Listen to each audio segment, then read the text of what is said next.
Hello friends, welcome to Biswajoy YouTube channel.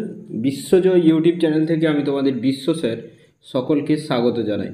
দেখো, আজকে তোমাদের সঙ্গে আমি আরও একটি গুরুত্বপূর্ণ প্রশ্ন উত্তরের মক টেস্ট নিয়ে তোমাদের সামনে এসেছি। তো আজকের ক্লাসটিও তোমাদের জন্য ভেরি ভেরি ইম্পর্টেন্ট ক্লাস। ওকে, তোমাদের লক্ষ্য পূরণ হবেই তোমরা যদি এইভাবে প্র্যাকটিস করো।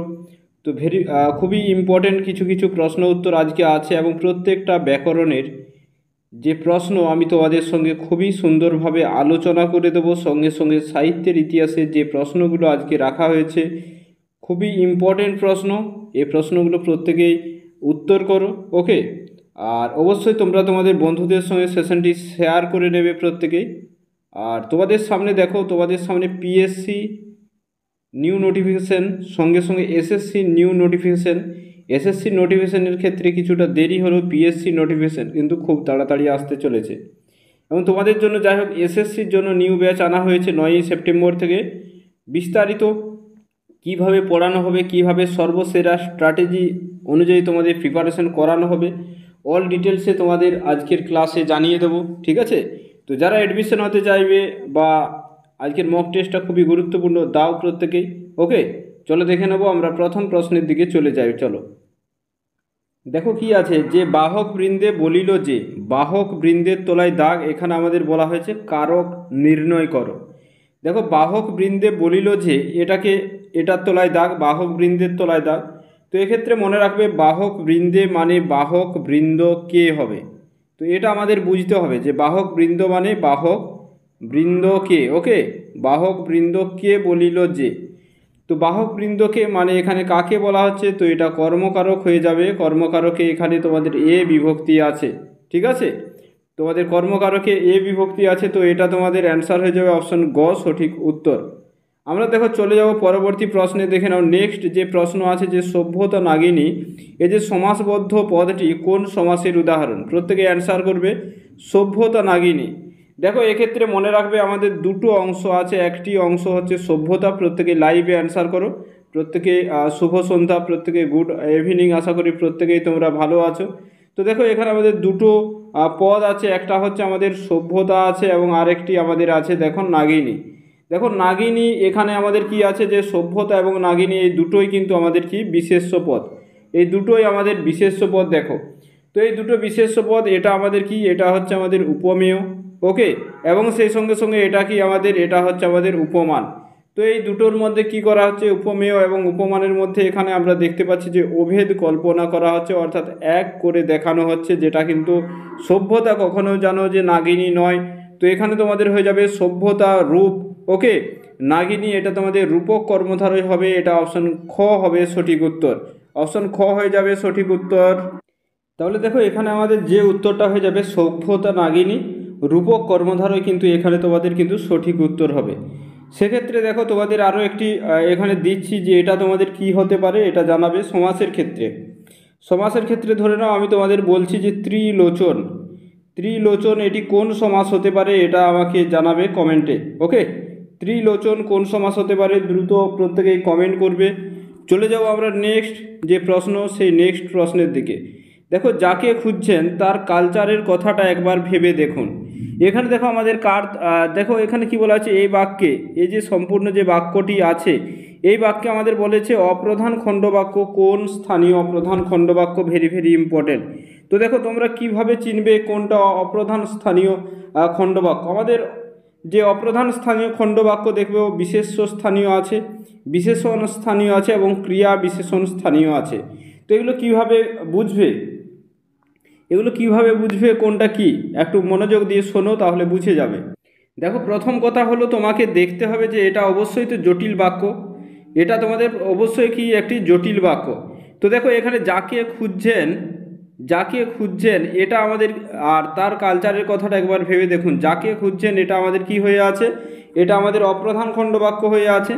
তো দেখো, তার কালচারের কথা বলতে কার কালচারের কথা বলা হচ্ছে, কার কালচারের কথা বলা হচ্ছে মনে রাখবে। তো এখানে যাকে খোঁজা হচ্ছে, যাকে খোঁজা হচ্ছে, তাহলে এখানে আমরা দেখতে পাচ্ছি এই তিনি হলেন কে, এখানে এই তিনির বিশেষণ হিসেবে কিন্তু এখানে আমাদের কি করা আছে, উল্লেখ করা আছে। তো এটা মনে রাখতে হবে এখানে যে তার যে এখানে আমাদের সর্বনাম পদটি, এই সর্বনাম পদটির যে বিশেষণ কি হচ্ছে আমাদের দেখো এখানে যে এই যাকে কে বিশেষিত করছে, ঠিক আছে, মানে এখানে তার এটা আমাদের বিশেষিত করছে যাকে খুঁজছেন, তাই না? তো এখানে তার কথা বলা হচ্ছে। যাই হোক, এটা আমাদের যখন এরকম থাকবে তখন আমরা কি করব, এগুলো বিশেষণ স্থানীয়। আর বিশেষ্য স্থানীয় কোনগুলো করব? বিশেষ্য স্থানীয় এরকম হবে, সকলে জানে সূর্য পূর্ব দিকে ওঠে। তো এখানে মনে রাখবে যে প্রধান খণ্ডবাক্যকে তুমি যদি কি দিয়ে প্রশ্ন করো উত্তর পাবে সকলে জানে সূর্য পূর্ব দিকে ওঠে, সকলে কি জানে। তো এরকম তোমরা উত্তর পাবে, তখন কি করে নেবে, তখন যে উত্তরটা পাবে সেটা হচ্ছে আমাদের বিশেষ্য স্থানীয় প্রধান খণ্ডবাক্য।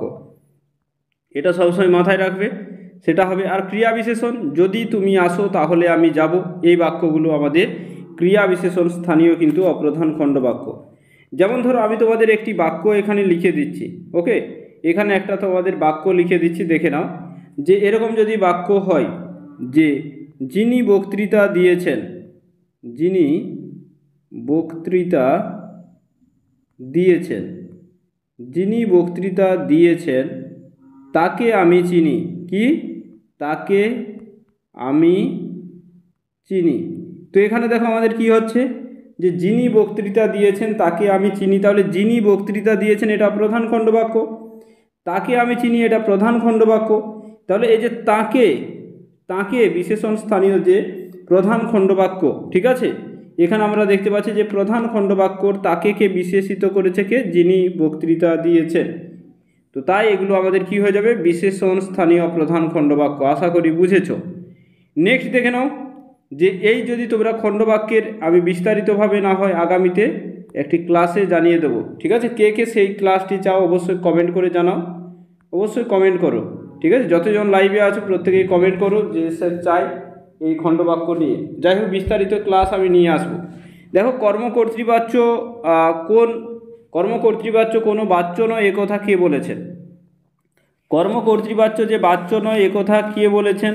তো এটা আমাদের যে উত্তর হয়ে যাবে, এটা যদি তোমরা না জেনে থাকো তো লিখে নেবে যে পবিত্র সরকার বলেছেন যে কর্মকর্তৃবাচ্য কোনো বাচ্য নয়, এটা কে বলেছেন? মনে রাখবে যে পবিত্র সরকার বলেছেন। দেখো, কর্মকর্তৃবাচ্য কোন বাচ্যগুলোকে বলা হয়, যেমন বাঁশি বাজে। তো বাঁশি বাজে, দেখো আমরা জানি যে বাজেটা এখানে আমাদের ক্রিয়াপদ, আর বাজেকে তুমি কি দিয়ে প্রশ্ন করো উত্তর পাবে বাঁশি, কে দিয়ে প্রশ্ন করো উত্তর পাবে বাঁশি। তো বাঁশি তো নিজে নিজেই বাজে না, প্রথম কথা। তো এখানে কর্ম হয়েও বাঁশিটি কর্তা রূপে কিন্তু কাজ করে, তাই এটাকে কর্মকর্তৃবাচ্য বলা হয়। ভেরি ভেরি ইম্পর্টেন্ট কিন্তু।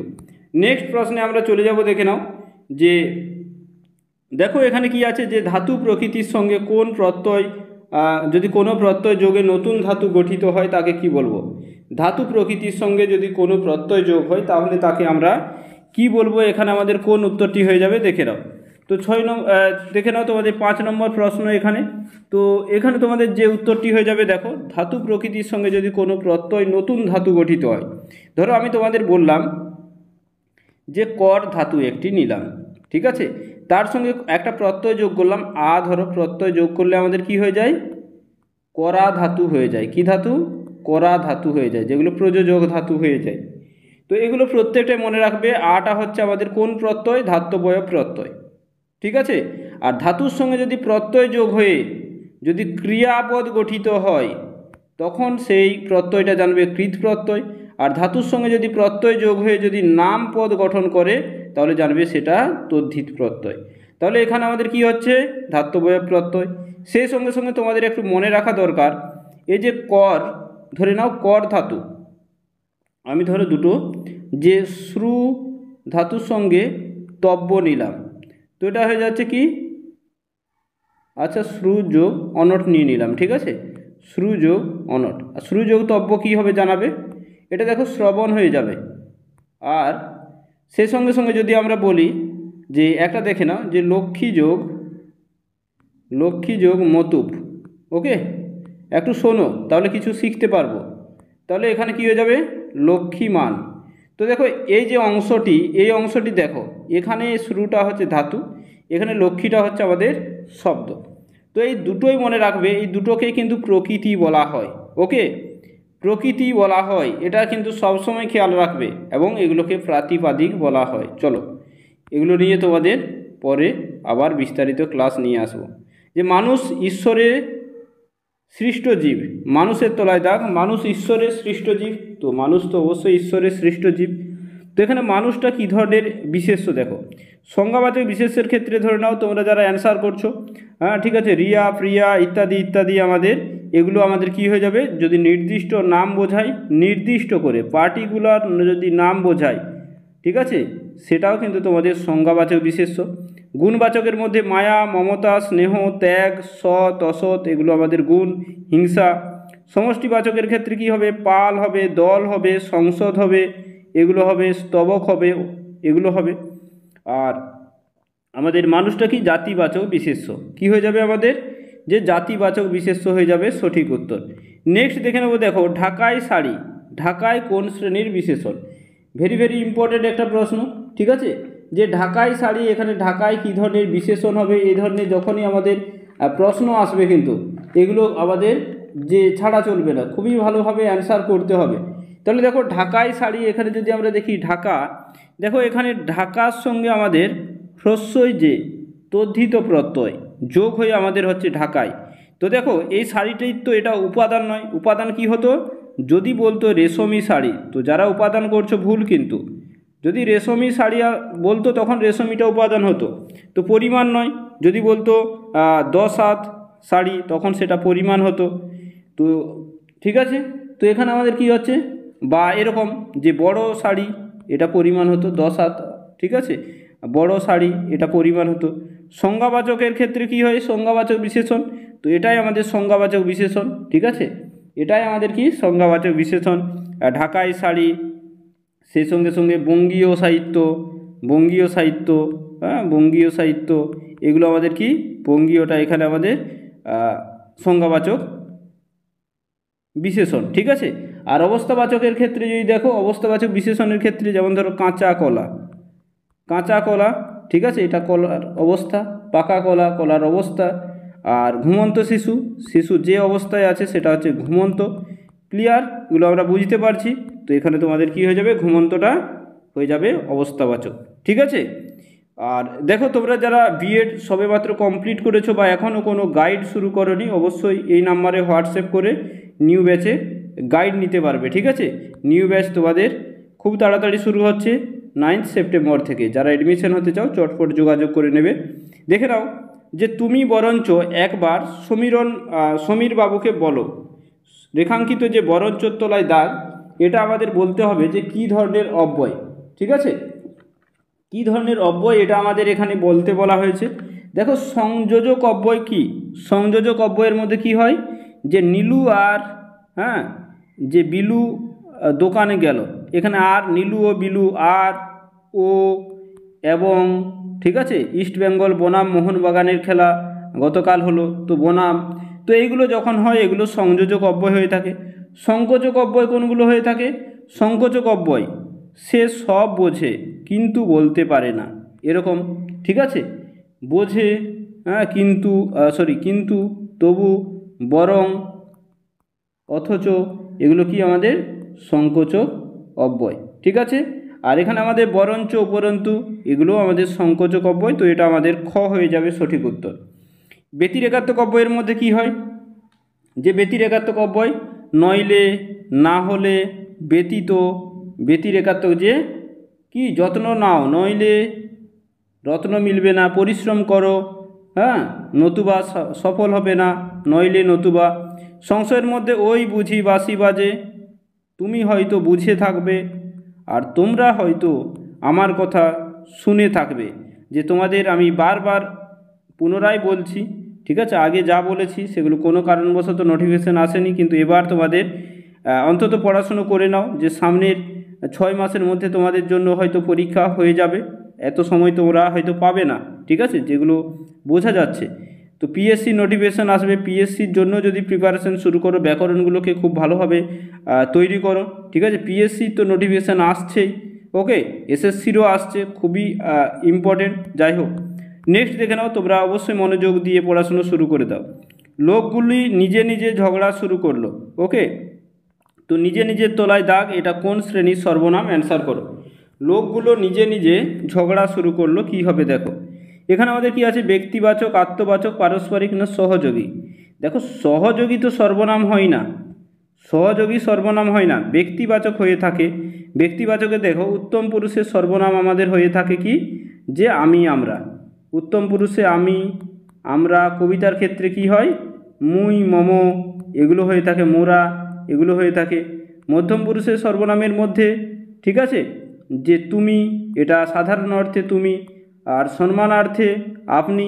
ওকে, সম্মানার্থে আপনি। আর তোমাদের যে তুচ্ছার্থে বলা হয় তুই। সেই সঙ্গে সঙ্গে প্রথম পুরুষের মধ্যে কি পড়ে? যে সে, তাহারা, আমি, আমরা বাদ দিয়ে বাকি সব কিন্তু প্রথম পুরুষ। আত্মবাচকের মধ্যে কি হয়? যে খোদ, ঠিক আছে, খোদ শব্দটি থাকতে পারে। আপন, রাজা আপনই চলিলেন শিকারে, মানে নিজেই, স্বয়ং, এগুলো হচ্ছে আমাদের আত্মবাচক। পারস্পরিক কোনগুলো? নিজে নিজে, ঠিক আছে, এগুলো হচ্ছে আমাদের কি? পারস্পরিক সর্বনাম। যে নিজে নিজেই সেসব বুঝে গেল, তো এই নিজে নিজে আমাদের কি হয়ে যাবে? যে পারস্পরিক সর্বনাম। খুবই ইম্পর্টেন্ট এই পারস্পরিক সর্বনাম। তারা আপোষে ঝামেলা মিটিয়ে নিল, তারা পরস্পরে বোঝাপড়া করে নিল, এই পরস্পরে, এগুলো আমাদের মনে রাখবে যে পারস্পরিক, বা আমরা দেখতে পাচ্ছি যে ব্যতিহারিক সর্বনাম। তো এখানে আমাদের গ হয়ে যাবে। কে কে গ করেছো প্রত্যেকেরই সঠিক। নেক্সট আমরা চলে যাব, দেখো ওপারে আঁধার ঘনিয়েছে দেখো চাহিয়ে। ঘনিয়েছে ক্রিয়াটির মূলে কোন ধরনের ধাতু আছে? অ্যান্সার করো। দেখো এগুলো আমি তোমাদের গত ক্লাসে বলেছিলাম, তো যারা ক্লাসটি অ্যাটেন্ড করেছিলে তারা প্রত্যেকেই পারবে। যে দেখো আমাদের যে ধাতু যদি দেখো, যে আমাদের কি কি আছে? প্রথমে মৌলিক আছে, মৌলিক ধাতু বা সিদ্ধ, যার আর এক নাম হচ্ছে একদল। তার সঙ্গে আমাদের কি আছে? বহুদল আছে, যাকে বলা হয় সাধিত। এবং আরেকটি ভাগ আছে যেটাকে বলবো আমরা বহুপদ। বহুপদ বলবো। এই বহুপদের মধ্যে আমাদের যুক্ত আছে প্লাস যৌগিক ক্রিয়া আছে। বহুদলের মধ্যে কে কে আছে? বহুদলের মধ্যে প্রযোজক আছে, নাম ধাতু, ধন্যাত্মক আছে।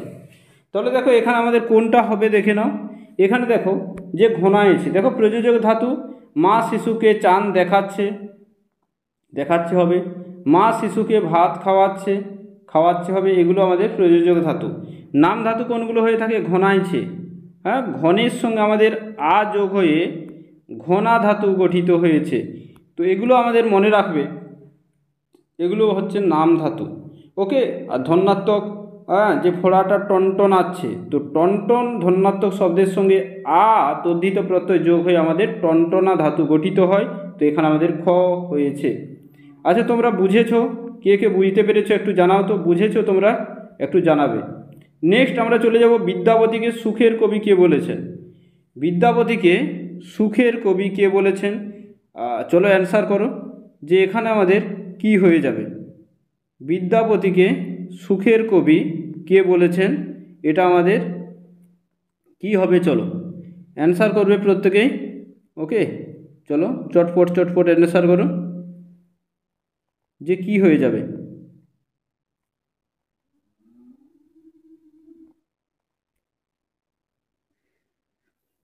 দেখো বিদ্যাপতিকে সুখের কবি বলেছেন রবীন্দ্রনাথ ঠাকুর। কি হয়ে যাবে? রবীন্দ্রনাথ ঠাকুর। সেই সঙ্গে সঙ্গে তোমাদের আমি গত ক্লাসে আলোচনা করেছিলাম, দেখো বিদ্যাপতির যে কৌলিক যে উপাধি, সেই উপাধিতে আমরা জানতে পারি যে বিদ্যাপতির কৌলিক উপাধি হলো ঠাকুর বা ঠক্কুর, এটা আমরা জানি। বিদ্যাপতির আনুমানিক জন্ম মৃত্যু আমরা পাই 1380 থেকে 1460 পাই।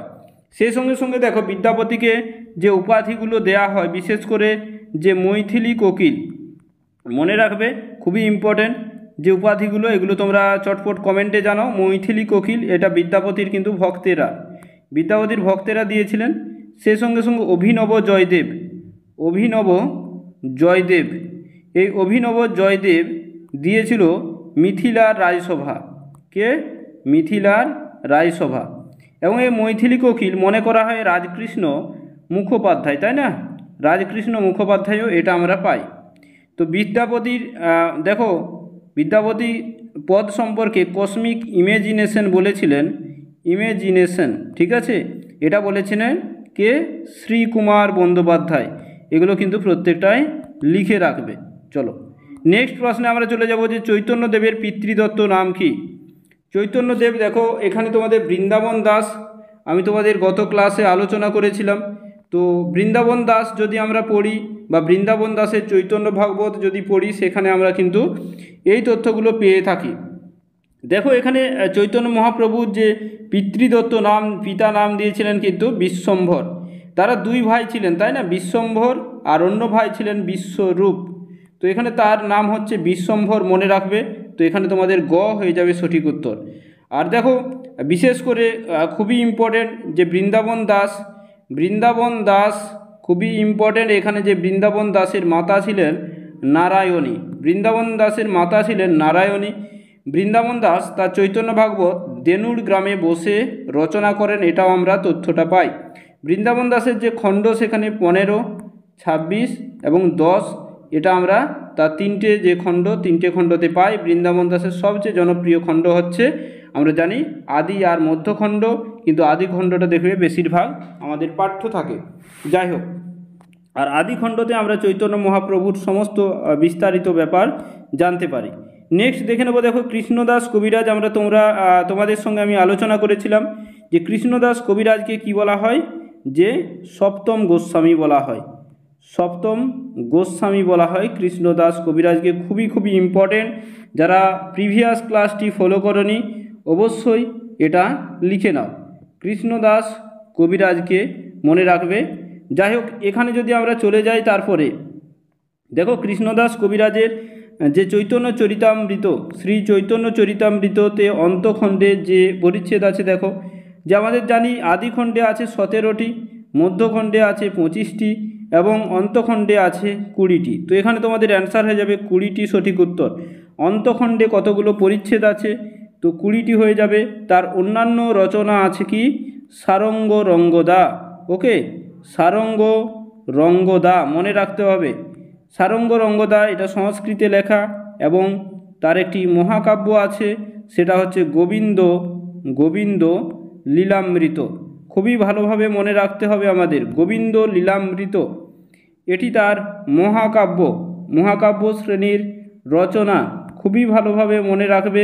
যাই হোক, নেক্সট প্রশ্নে আমরা চলে যাব যে মনসামঙ্গল কাব্যের সর্বশ্রেষ্ঠ কবি কে?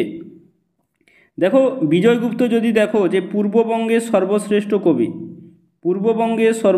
কবি, কেতকা দাস হচ্ছে আমাদের পশ্চিমবঙ্গের সর্বশ্রেষ্ঠ কবি, কিন্তু নারায়ণ দেব দুই বঙ্গের সর্বশ্রেষ্ঠ কবি বা মনসামঙ্গল কাব্যধারার সর্বশ্রেষ্ঠ কবি হলেন নারায়ণ দেব। যদি নারায়ণ দেব অপশনে থাকে অবশ্যই।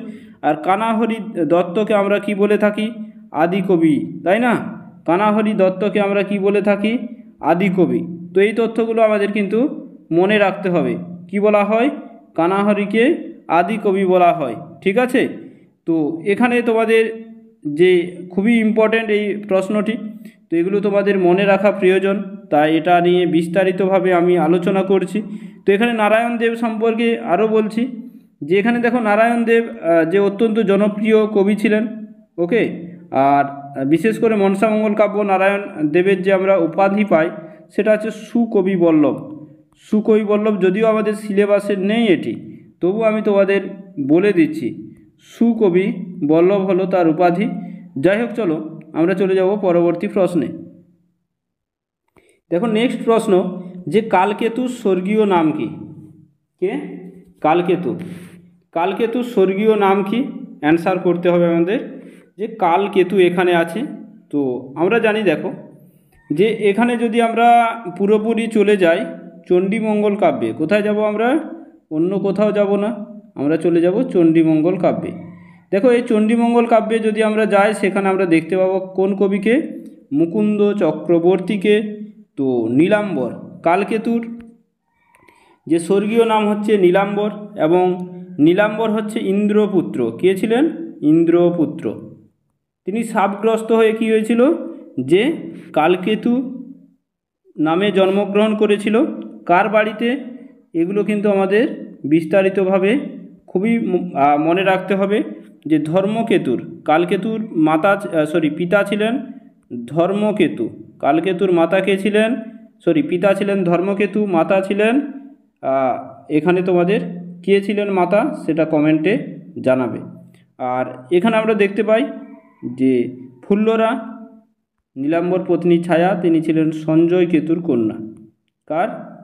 সঞ্জয় কেতুর কন্যা। কালকেতুর মাতার নাম কি তোমরা জানাবে। যাই হোক, তো এখানে দেখো মুকুন্দ চক্রবর্তী সম্পর্কে তোমাদের সেই সঙ্গে মনে রাখবে যে মুকুন্দ চক্রবর্তী যে পৃষ্ঠপোষক ছিলেন বাঁকুড়া রায়ের, এবং তিনি যখন কাব্য রচনা করেন তখন পৃষ্ঠপোষক ছিলেন কে? রঘুনাথ রায়, বাঁকুড়া রায়ের পুত্র রঘুনাথ রায়। তাহলে দেখো এখানে আমরা বিশেষ করে মুকুন্দ চক্রবর্তীর কাব্যে যে আমরা শ্লোকটি পাই, যে কাব্য রচনা কালজ্ঞাপক, সেটা হচ্ছে শাকে রস রসবেদ। কি? শাকে রসবেদ, তাই না? শাকে রসবেদ শশাঙ্ক গণিতা, এই যে এটা। তো এখানে আমরা যে পাচ্ছি দেখো যে 1400 রসকে যদি 6 ধরা হয় তাহলে হচ্ছে 1466, আর রসকে যদি 9 ধরা হয় তাহলে হচ্ছে 1499। এগুলোর সঙ্গে 78 যোগ করলে আমাদের খ্রিস্টাব্দ হয়ে যাবে। যাই হোক, এখানে দেখো সেই সঙ্গে সঙ্গে মনে রাখবে যে কাব্যটি 1745 শকে কিন্তু প্রকাশিত হয়েছিল, এগুলোও আমাদের কিন্তু মনে রাখতে হবে। যাই হোক, দেখো ভারতচন্দ্র কোন শতকের কবি ছিলেন? তো অবশ্যই দেখো ভারতচন্দ্র রায়গুণাকর। এখানে আমরা যদি দেখি যে আমরা জানি অন্নদামঙ্গল যে কাব্য আছে সেই কাব্যের জনপ্রিয় কবি হলেন ভারতচন্দ্র। তো ভারতচন্দ্র অষ্টাদশ শতকের কবি। কোন কবি? অষ্টাদশ শতকের।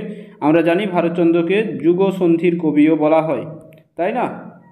যুগসন্ধির কবিও বলা হয় ভারতচন্দ্রকে। ভারতচন্দ্র পেঁড়ো গ্রামে জন্মগ্রহণ করেন, ভেরি ইম্পর্টেন্ট। এবং তোমাদের এসএসসিতে ভারতচন্দ্র সম্পর্কে যে প্রশ্নটি এসেছিল সেটাও আমাদের জানা প্রয়োজন। দেখো এসএসসিতে ভারতচন্দ্র সম্পর্কে যে প্রশ্নটি এসেছিল সেটা ভারতচন্দ্রের যে অন্নদামঙ্গল কাব্যের 3টি খণ্ড। এক হচ্ছে অন্নদামঙ্গল, এটা তোমাদের আবারও রিপিটেড আসতে পারে, বা শিবায়ন। অন্নদামঙ্গল বা শিবায়ন। 2 নম্বর খণ্ড হচ্ছে কালিকা মঙ্গল বা বিদ্যাসুন্দর। বা বিদ্যাসুন্দর। 3 নম্বর হচ্ছে তোমাদের অন্নপূর্ণা মঙ্গল, ঠিক আছে, বা মানসিংহ। তো এই 3টে তথ্য কিন্তু খুব ভালোভাবে মনে রাখবে। অন্নদামঙ্গল কাব্যের আনুমানিক আমরা জানি যে রচনাকাল যেটা 1752।